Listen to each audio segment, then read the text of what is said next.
یہ انداز جو ہے بڑا ایک چیلنجنگ سا انداز ہے، اور اس کا بھی جو پس منظر ہے پہلے آپ اس کو سمجھ لیجیے۔ نفسیاتی طور پر انسان کو اپنی خطا کا احساس ہو گیا، یہ بھی احساس ہو گیا جو میرا فرض تھا میں ادا نہیں کر رہا ہوں، مجھے ادا کرنا چاہیے، لیکن اب شیطان اگلا حربہ آزماتا ہے۔ دیکھو ابھی فلاں کام پڑا ہے، ابھی فلاں کام ہے، ابھی بیٹیوں کے ہاتھ پیلے کرنے ہیں، ابھی یہ کرنا ہے، ابھی بچے تمہارے چھوٹے ہیں، ابھی تمہارے بیٹوں کی تعلیم کا مرحلہ ہے، میاں ہو جانا ٹھیک، بعد میں سارے تقاضے مطالبے پورے کر لینا، پہلے یہ ذمہ داریاں تو پوری کرو۔ یہ حقوق العباد ہے بھائی، حقوق اللہ سے بڑھ کر ہے، یہ حقوق العباد ہے، اس کے لیے لگے رہو، پوری اپنی توانائیاں قوتیں صرف کرو، مال بناؤ، پیسہ کماؤ، تاکہ یہ ساری ذمہ داریاں ادا ہوتے رہنا۔ بعد میں ٹھیک ہے ذرا فراغت حاصل ہو جا، پھر تم سب اپنے آپ کو، اپنی پوری توانائیوں کو، اپنے پورے وقت کو اللہ کے لیے لگا دینا۔ یہ ہے تاخیر اور تعویق، اس کا حربہ شیطان کا، یہ سب سے بڑا۔ کر لیں گے بھائی، کر لیں گے، کوئی نہیں، ابھی ذرا جلدی نہیں، ابھی فلاں کام ہے، فلاں فرائض ہے، فلاں ذمہ داریاں ہیں، ذرا ان سے نمٹ لوں، پر اگر میں ریٹائر ہو جاؤں سروس سے تو پھر میں سارا اپنے آپ کو لگا دوں۔ وہ ریٹائرمنٹ کرتے ہیں اس وقت جب آپ کے اندر رہتا ہی کچھ نہیں، اگر آپ کے اندر کچھ رہ جائے تو وہ چھوڑیں گے آپ کو، وہ ساری توانائیاں تو گئی، اب تو آپ کھوکھلا ایک ڈھانچہ لیے پھر رہے ہیں، آپ کے اندر صلاحیت اور قوت کہاں ہے اب؟ لہذا یہ سارے دھوکے شیطان کے ہیں۔ اس میں ایک چیلنجنگ انداز میں علم یعنی وقت آیا نہیں ہے ابھی اہل ایمان کے لیے، کس چیز کا انتظار کر رہا ہے؟ جو جیسے ہی خیال ہو جائے کہ واقعی یہ فرض ہے، فوراً لبیک کہو۔ تم نے اگر کسی بھی پہلو سے تاخیر اور تعویق کا راستہ اختیار کیا تو یہ شیطان کے پھندے میں گرفتار ہونے کا وہ راستہ ہے اصل۔ وہ شیطان پھر چھوڑے گا نہیں، پھر وہ اسے آپ کو اپنے فتراک کا نخچیر بنا لے گا، اپنے تھیلے میں شکار کی حیثیت سے، جیسے کہ آپ تیتر بار کے تھیلے میں ڈال لیتے ہیں شکار کر کے، اس کے فتراک کے نخچیر بن کر رہ جاؤ گے، پھر آگے نکل نہیں سکو۔ یہ تاخیر اور تعویق جو ہے، یہی ہوا تھا غزوہ تبوک میں۔ حضرت کعب ابن مالک رضی اللہ تعالیٰ عنہ نے، وہ بھی ان 3 صحابہ میں سے تھے جو سچے صادق الایمان صحابہ تھے، لیکن غزوہ تبوک میں نہیں گئے۔ حضور نے واپس آ کے جو لوگ نہیں گئے تھے ان سے جواب طلبی کی، لہذا منافقین تو آئے، اللہ کی قسم ہے، خدا کی قسم ہے یا رسول اللہ، میں اللہ کو گواہ کر کے کہتا ہوں یہ تھا یہ تھا یہ تھا، یہ سبب تھا، میں نہیں جا سکتا۔ حضور فرماتے تھے مسکراتے، اچھا جائیے تشریف لے جائیں، کوئی پکڑ نہیں۔ یہ آئے جب کعب ابن مالک تو حضور کے چہرے پر مسکراہٹ تھی، تنزیہ مسکراہٹ۔ آپ فرمائیے آپ کیوں نہیں گئے تھے ہمارے ساتھ؟ عرض کیا حضور میرے پاس بھی زبان ہے، میں بھی جھوٹ بول سکتا ہوں، لیکن آج میں جھوٹ بول کر آپ کی گرفت سے، آپ کی سرزنش سے اپنے آپ کو بچا دوں گا، لیکن قیامت میں کیا کروں؟ خدا کی قسم جتنا صحت مند میں اس زمانے میں تھا اتنا صحت مند کبھی نہیں رہا، یعنی کوئی بیماری مجھے آج نہیں لاحق نہیں تھی، اور جتنا فارغ البال میں اس زمانے میں تھا، ہر چیز میرے پاس تھی، اتنا فارغ البال میں کبھی نہیں رہا۔ لیکن حضور میرے نفس نے مجھے پٹی پڑھائی کہ حضور تو جائیں گے نا 30,000 کا لشکر لے کر، اس کی تو ایک خاص رفتار ہوتی ہے، تیز رفتاری سے تو نہیں جا سکتا، اور تمہارے پاس ہے بڑی مضبوط تکڑی اونٹنی ہے، تمہاری جو ناقہ ہے تمہاری وہ تو بہت جو ہے قوت والی ہے، لہذا ابھی 2-3 دن چلنے دو لشکر کو، پھر تیزی کے ساتھ دوڑا کر اپنی اونٹنی کو جا کے مل جانا۔ ہر روز صبح مجھے یہی نفس جو ہے پٹی پڑھاتا رہا کہ اچانک ایک دن میں نے محسوس کیا کہ اب تو چاہے میں کتنا ہی تیز دوڑ لوں آپ کے ساتھ نہیں مل سکتا، بس میں رہ گیا بیٹھ، اب جو صدا دوں۔ یہ ہے تاخیر و تعویق۔ انہیں صدا دی گئی مقاطعہ، کوئی شخص اس سے بات نہ کرے۔ 3 صحابہ کا معاملہ ہے، یہ سورہ توبہ کے اندر تفصیل سے آیا ہے، اور صحیح بخاری کی طویل ترین احادیث میں سے پڑھنے کے قابل ہے کہ انہوں نے کیسے بیان کیا اپنے پورے معاملے کو۔ یہ نفس کیسے دھوکہ دیتا ہے. ابھی چند دن اور مدینے کے اندر اپنے نخلستان کی ٹھنڈی چھاؤں کے اندر آرام کر لو، چند دن اور. بھائی جانا ہے، بہت دور جانا ہے، تبوک جانا ہے، یہ 2 دن میں تو نہیں پہنچ جائے گے حضور. پھر دوڑ کر پکڑ لینا، ساتھ چل مل جانا. یہ دھوکہ شیطان کا، یہ دھوکہ نفس کا. یہ ہے الم یأن للذین آمنوا ان تخشع قلوبہم لذکر اللہ وما نزل من الحق. یہ سب کچھ تم نے 15 آیتیں اگر سورہ حدید کی پڑھ کر بھی تم نے اپنی گردن نیچے کر کے اپنے دل کو نہیں ٹٹولا تو اور کون سی ہدایت آئے گی، کہاں سے آئے گی؟ 15 آیتیں سورہ حدید کی پڑھ کر بھی. تو کیا ابھی وقت نہیں آیا اہل ایمان کے لیے؟ کس کا انتظار ہے؟ کس چیز کا انتظار؟ الم یأن للذین آمنوا ان تخشع قلوبہم لذکر اللہ وما نزل من الحق. کیا وقت آ نہیں گیا اہل ایمان کے لیے کہ ان کے دل جھک جائیں اللہ کی یاد میں، اور جو کچھ حق میں سے نازل ہوا، ما نزل من الحق، یہ پورا قرآن الحق، اس میں سے جو یہ آیات نازل ہوئی ہیں یہ تم نے ابھی سن لی ہے، پڑھ لی ہے. اس کے سامنے بھی دل نہیں جھکیں گے تو کب جھکیں گے؟ اس پر بھی اگر دل نہیں پگھلے تو کب پگھلیں گے؟ اس پر بھی اگر دل میں کوئی عزم اور ارادہ پیدا نہ ہوا کہ اپنی جان لگا دینی ہے، کھپا دینی ہے، ان صلاتی و نسکی و محیایا و مماتی للہ رب العالمین، اس پر بھی نہیں ہوا تو کب ہوگا؟ اور کون سی ہدایت آئے گی؟ فبأي حدیث بعدہ یؤمنون. اس قرآن کے بعد اور کون سی چیز کے یہ منتظر ہے جس پر یہ ایمان لائیں گے؟ الم یأن للذین آمنوا ان تخشع قلوبہم لذکر اللہ وما نزل من الحق. اور جیسا کہ میں نے تمہیدی جو میرا بیان تھا ان صورتوں کے بارے میں، اس میں عرض کیا تھا ان میں اہل کتاب سے خطاب نہیں ہے. اہل کتاب کو نشان عبرت کے طور پر پیش کیا گیا. دیکھو مسلمانوں، تم سے پہلے بھی ایک امت تھی، معمولی امت نہیں تھی. وہ امت جسے قرآن سند دے رہا ہے 2 دفعہ سورہ بقرہ کے اندر صرف، یا بنی اسرائیل اذکروا نعمتی التی انعمت علیکم وانی فضلتکم علی العالمین. اے بنی اسرائیل یاد کرو میرے اس احسان کو جو تم پر ہوا، میں نے تمہیں تمام جہان والوں پر فضیلت دی تھی. وہ قوم، وہ امت، امت موسیٰ، اس امت کو کتنی کتابیں دی گئی؟ تورات انہیں دی گئی، زبور انہیں دی گئی، انجیل انہیں دی گئی. امت تو ایک ہی ہے. یہ حضرت مریم اسرائیلی نہیں تھی کیا؟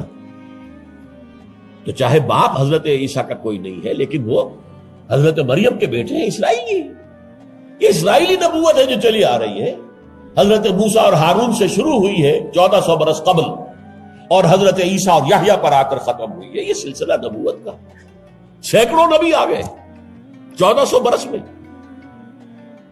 تو آپ اندازہ کیجئے اتنی بڑی امت، لیکن اس کا حال کیا ہوا؟ وَلَا يَكُونُوا، دیکھو نہ ہو جائیں یہ اہل ایمان بھی كَالَّذِينَ أُوتُوا الْكِتَابَ مِنْ قَبْلُ، ان لوگوں کے مانند جن کو کہ کتاب دی گئی تھی ان سے پہلے. فَطَالَ عَلَيْهِمُ الْأَمَدُ، تو جب ان پر ایک طویل مدت گزر گئی، فَقَسَتْ قُلُوبُهُمْ، تو ان کے دل سخت ہو گئے. اس کا نقشہ کھینچا گیا ہے سورہ بقرہ میں. ثم قست قلوبکم فہی کالحجارۃ او اشد قسوہ. دیکھو اے بنی اسرائیل، اے یہودیوں، اس کے بعد تمہارے دل سخت ہوتے چلے گئے. بدکاری سے، غلط کاری سے، دنیا پرستی سے، شہوت رانی سے، زر پرستی سے دل سخت ہوتے چلے جاتے. حضور نے فرمایا جب انسان ایک گناہ کرتا ہے دل کے اوپر ایک داغ پڑتا ہے. اگر توبہ کرے گا تو صاف ہو جائے گا، توبہ نہیں کرے گا پھر گناہ کرے گا، پھر داغ پڑے گا، پھر پڑے گا، پھر داغ پڑے گا، پھر یہاں تک کہ پورا دل سیاہ ہو جاتا ہے. اور حضور نے اپنی مٹھی بند کر کے کہا ایسے ہو جاتا ہے، اب اس میں کوئی ہدایت داخل نہیں ہو سکتی، بند ہو گئی. اور جب یہ تھیلی بند ہوئی پھر اللہ کی مہر لگ گئی. ختم اللہ علی قلوبہم وعلی سمعہم طبع اللہ علی قلوبہم، اللہ نے مہر لگا دی ان کے دلوں کے اوپر. یہ مرحلہ آتا ہے کہ جب کہ فرمایا اب تمہارے دل پتھروں کے مانند، بلکہ او اشد قسوہ، پتھروں سے بھی زیادہ. فَإِنَّ مِنَ الْحِجَارَةِ لَمَا يَتَفَجَّرُ مِنْهُ الْأَنْهَارُ، پتھر تو ایسے بھی ہوتے ہیں جن میں سے چشمے پھوٹ بہتے ہیں. وَإِنَّ مِنْهَا لَمَا يَشَّقَّقُ فَيَخْرُجُ مِنْهُ الْمَاءُ، چٹانوں میں ایسی بھی ہوتی ہیں شق ہو جاتی ہیں ان میں سے پانی نکل آتا ہے. وَإِنَّ مِنْهَا لَمَا يَهْبِطُ مِنْ خَشْيَةِ اللَّهِ، چٹانیں ایسی بھی ہوتی ہیں اللہ کے خوف سے گر پڑتی ہیں. وَمَا اللَّهُ بِغَافِلٍ عَمَّا تَعْمَلُونَ، تمہارے دل ان سے بھی سخت ہو چکے ہیں اور اللہ بے خبر نہیں ہے اس سے کہ جو تم کر رہے ہیں. آج اس امت پر بھی تو 1400 برس گزر گئے، کتنا عرصہ گزرا ہے، اور آج وہی خواہشات ہیں. ہم تو امت محمد میں ہیں صلی اللہ علیہ وسلم، وہ تو شافع محشر ہے، وہ تو ہر امتی کو بخشوا لیں گے تب جا کر راضی ہوں گے. اللہ راضی کرے گا انہیں، وہ راضی اسی وقت ہوں گے جب ہر امتی کو بخشوا لیں گے. سیاں بے کوتوال، اب ڈر کاہے کا؟ جب ہمارے سیاں ہمارے شوہر کہہ لے کوتوال بن گئے تو مجھے کس کا ڈر ہے؟ کوتوال ہی کا ڈر ہوتا ہے نا کہ وہ پکڑے گا. سیاں بے کوتوال، اب ڈر کاہے کا؟ یہ ہے وہ امانی، دل کا امانی سیغفر لنا، ہمیں تو بخش دیا جائے گا، ہماری تو شفاعت ہو جائے گی. بھائی کچھ بھی ہے، ہم کلمہ گو تو ہیں، کچھ بھی ہے، محمد کے نام لیوا تو ہیں صلی اللہ علیہ وسلم. لیکن یہ قرآن مجید میں یہی ان کا قول نقل کیا گیا تھا. یہود نے کہا تھا نحن ابناء اللہ واحباؤہ، ہم تو اللہ کے بیٹوں کے مانند ہیں، اس کے بڑے چہیتے ہیں. تو اللہ نے کیا جواب دیا؟ فلما يعذبكم بذنوبكم، پھر اللہ تمہیں سزائیں کیوں دیتا رہا ہے؟ یہ نبوکدنضر کے ہاتھوں تمہیں کیوں پٹوایا؟ ہیکل سلیمانی کیوں برباد کروایا؟ یہ تم 100 برس تک اسیری میں رہے، بیبیلونیا میں، بابل میں، عراق میں، کیوں؟ تمہارا دوسرا جو تھا ہیکل بنایا تم نے، وہ بھی سن 70 میں گروا دیا ٹائٹس کے ہاتھوں. 1,33,000 ایک دن میں قتل کیے اس نے، ٹائٹس نے 1,33,000 یہودی یروشلم کے اندر ایک دن میں قتل کیے. اندازہ کیے. پچھلی صدی میں 60 لاکھ یہودی جرمنوں نے ختم کیے. 6 ملین. اور ان کو اب بھی یہی کر رہا ہے، we are the chosen people of the lord, ہم تو اللہ کے پسندیدہ بندے ہیں. یہی حال اس امت کا ہے. ہسپانیہ سے ایسے نکالے گئے کہ ایک بچہ تک نہیں بچا. تاتاریوں کے ہاتھوں کروڑ قتل ہوئے. یہ سب کچھ تمہارے ساتھ ہوا کہ نہیں؟ کروسیڈرز کے ہاتھوں تمہاری پٹائی کم ہوئی تھی؟ 88 برس تک بیت المقدس عیسائیوں کے قبضے میں رہا تھا کہ نہیں؟ تو غور کیجئے، دلوں کو نرم کیجئے، اور دلوں کو نرم کرنے کا ذریعہ بھی قرآن ہے. یا ایھا الناس قد جاءتکم موعظۃ من ربکم. موعظہ، واعظ کہتے ہیں اس کو جو دل کو نرم کرے، اس میں رقت پیدا کرے. رقیق کہتے ہیں پتلی شے کو، رقیق مادہ، رقیق مادہ. دل سخت ہو جائے اسے نرم کرنے کی ضرورت ہے. اس کے لیے واعظ بھی سب سے بڑا قرآن ہے. الم یان للذین آمنوا ان تخشع قلوبهم لذکر اللہ وما نزل من الحق ولا یکونوا کالذین اوتوا الکتاب من قبل. تمہارے سامنے موجود ہے. فطال علیہم الامد، پھر ان پر ایک مدت جب گزر گئی، فقست قلوبهم، تو ان کے دل سخت ہو. البتہ یہاں ایک واقعہ میں اور عرض کر دوں. ایک دل کی سختی وہ تھی جو یہودیوں کی ہو گئی تھی، یا ہم میں سے بھی بہت سو کی ہو چکی ہے. لیکن ایک اور دل کی سختی بھی ہوتی ہے، وہ اپنے احساس کی شدت کی بنا پر. یہ معاملہ حضرت ابوبکر کے ساتھ پیش آیا رضی اللہ تعالی. ان کے عہد خلافت میں ایک وفد آیا باہر سے. انہیں جب قرآن کی آیات سنائی گئی تو ان کی آنکھوں سے آنسو بہنے لگے. حضرت ابوبکر نے فرمایا ہاکذا کنا حتی قست القلوب، ایسے ہی ہم بھی ہوتے تھے، قرآن سنتے ہی، قرآن پڑھتے ہوئے ہمارے آنکھوں سے آنسو جاری ہو جائے، یہاں تک کہ ہمارے دل سخت ہو. معاذ اللہ، معاذ، یہ شدت احساس ہے۔ یقیناً یہ ہوتا ہے جب آدمی عادی ہو جاتا ہے تو وہ کیفیت نہیں رہتی۔ میں نے اللہ کے فضل و کرم سے 6 حج کیے، لیکن جو کیفیت پہلے حج کی تھی وہ پھر کبھی نصیب نہیں ہوئی۔ ویسے بھی یہ تھا کہ اس وقت تک ابھی اتنا ہجوم نہیں تھا، سن 62، اب آج سمجھیے 42 برس گزر چکے، تو اس وقت کا اور تھا بہت۔ اب جو ہے وہ ہجوم جو ہے وہ اس میں کبھی انسان کو وہ اپنے اندر جھانکنے کا، کہیں تنہائی میں بیٹھ کر یاد کرنے کا موقع نہیں ملتا، لیکن وہ تھا۔ لیکن ویسے بھی بات یہ ہے کہ ایک آدمی، اب جو لوگ وہاں رہتے ہیں مکے میں رہنے والے، ان میں سے اکثر کو ہم دیکھتے ہیں وہ خانہ کعبہ کا، اس اصل چوکور گھر کا بھی کوئی ادب نہیں کرتے، وہ تو ہر وقت ان کے نگاہوں کے سامنے عادی ہو گئے۔ تو ایک شکل یہ ہوتی ہے کہ جو ایک تعامل کثرت کے ساتھ جب ایک بات ہو رہی ہو تو پھر اس کی وہ تاثیر نہیں رہتی۔ تو فرمایا فقست قلوب، حضرت ابو بکر کا بھی وہ احساس کی شدت جو تھی، جیسے حضور نے فرمایا انہ لیغان علی قلبی، میرے دل پر بھی کبھی کبھی حجاب سا طاری ہو جاتا ہے۔ معاذ اللہ، کیسا حجاب؟ اب اس حجاب کے لفظ سے دھوکہ نہ کھا جائیے کہیں۔ ایک حجاب میرا اور آپ کا ہے، ایک حجاب محمد رسول اللہ صلی اللہ علیہ وسلم، کہ وہ جو اللہ کی طرف توجہ کی انٹینسٹی ہے، انٹینسٹی اس میں تھوڑی سی کمی بھی ہو گئی تو اسے آپ حجاب سے تعبیر کریں۔ ہمیں تو وہ کیفیت ہی میسر نہیں ہو سکتی، لیکن اس انٹینسٹی کے اندر، یہ لفظ انٹینسٹی انگریزی کا بار بار بول رہا ہوں، اس کی شدت، لیکن شدت کے لفظ کے اندر جو ہے وہ اتنا مفہوم نہیں آتا جتنا انٹینسٹی کے لفظ میں۔ وہ انٹینسٹی جو ہے اس میں ذرا سی کمی ہوئی، حضور پریشان ہو گئے۔ وَإِنَّهُ لَيُغَانُ عَلَىٰ قَلْبِي وَإِنِّي لَأَسْتَغْفِرُ اللَّهَ 70 مرة فِي كُلِّ يَوْمٍ، اور ہر روز میں 70 مرتبہ استغفار کرتا ہوں اللہ کے نام۔ تو کیا آپ گناہ کرتے تھے؟ معاذ اللہ۔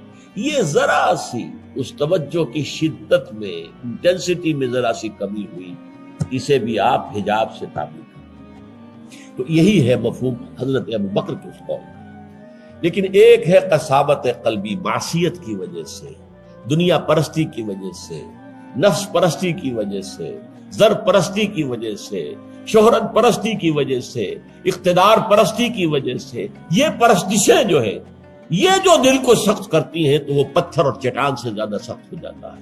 ثم قست قلوبکم فہی کالحجارۃ او اشد قسوۃ وان من الحجارۃ لما يتفجر منه الانہار وان منها لما يشقق فيخرج منه الماء وان منها لما يهبط من خشیۃ اللہ وما اللہ غافل عما تعملون وکثیر منهم فاسقون۔ اب ان میں سے اکثریت جو ہے وہ فاسقوں اور فاجروں پر مشتمل ہے۔ کیا یہی کیفیت آج کی مسلمان امت کی نہیں ہے؟ کیا عظیم اکثریت فساق و فجار پر مشتمل نہیں ہے؟ کیا عظیم اکثریت حرام خور نہیں ہے؟ کیا عظیم اکثریت جھوٹی نہیں ہے؟ نفاق کی تینوں علامتیں، اذا حدث کذب وَإِذَا وَعَدَ أَخْلَفَ وَإِذَا اؤْتُمِنَ خَانَ۔ حضور نے فرمایا منافق کی 3 نشانیاں ہیں، جب بولے جھوٹ بولے، وعدہ کرے خلاف ورزی کرے، امین بنایا جائے، امانت رکھوائی جائے، خیانت کرے۔ یہ الفاظ ہیں بخاری شریف کے بھی اور مسلم شریف کے بھی، اور مسلم شریف میں اضافی الفاظ ہیں وَلَوْ صَامَ وَصَلَّى وَزَعَمَ أَنَّهُ مُسْلِمٌ۔ خواہ ایسا شخص روزہ رکھتا ہو، نماز پڑھتا ہو، اپنے آپ کو مسلمان سمجھتا ہو، لیکن منافق ہے۔ یہی جو میں نے شروع میں آج بات کہی تھی، ایک نفاق ہے شعوری، ایک غیر شعوری۔ وہ منافق سمجھتے تھے ہم عقل مند ہیں، یہ بے وقوف ہے۔ وَإِذَا قِيلَ لَهُمْ آمِنُوا كَمَا آمَنَ النَّاسُ قَالُوا أَنُؤْمِنُ كَمَا آمَنَ السُّفَهَاءُ۔ جب ان سے کہا جاتا بھلے لوگوں، جیسے اور لوگ ایمان لائے ویسے ایمان لاؤ، جیسے وہ اللہ کی پکار پر لبیک کہنے کو ہر وقت تیار رہتے ہیں، کہتے ہیں ہم ان بے وقوفوں کی طرح ایمان لائیں، یہ تو پاگل ہیں، بے وقوف ہیں، فینیٹکس ہیں۔ فنڈامنٹلسٹ ہے، ایکسٹریمسٹ ہے. ہم تو ماڈریٹ اور بڑا روشن خیال اسلام جو ہے اس کے قائل تھے. جب ان سے کہتا تھا فساد مت مچاؤ، کہتے تھے ہم تو مسلح ہیں بھائی، ہم تو چاہتے ہیں صلح. یہ محمد ہے صلی اللہ علیہ وسلم جنہوں نے اب یہ جنگ کا بازار گرم کر دیا. کیا ضرورت تھی؟ مکے میں 13 برس تبلیغ کرتے رہے، کوئی ہاتھ نہیں اٹھایا، یہی پروسیس جاری رہتا. خامخواہ یہ جنگ کا سلسلہ شروع کر دیا، کیا فائدہ؟ یہ بھی کہا جا سکتا ہے جس دشمن کو گڑ دے کر مارا جا سکتا ہے اسے زہر کا کو دینا ہے. بھائی تمہاری تعلیم اتنی اعلیٰ ہے، اتنی عمدہ ہے، فطرت کے مطابق ہے، پھیلاؤ. لیکن محمد کی سنت کچھ اور ہے، اسوہ محمدی کچھ اور ہے صلی اللہ علیہ وسلم. اس کے لیے منہج انقلاب نبوی میری کتاب کا مطالعہ کیجیے، تب پتہ چلے گا انقلاب کسے کہتے ہیں. اور یہ رسول انقلاب تھے صلی اللہ علیہ وسلم. بہرحال کثیر منہم فاسقون، جو بات کہی گئی ان اہل کتاب کے لیے اس وقت، آج وہ ہم پر راست آ رہی ہے. اللہ تعالی ہمیں اس سے نکلنے، توبہ کرنے، اللہ کی جناب میں سر جھکانے، اللہ کی کتاب کے سامنے سر جھکانے کی اللہ تعالی ہمیں توفیق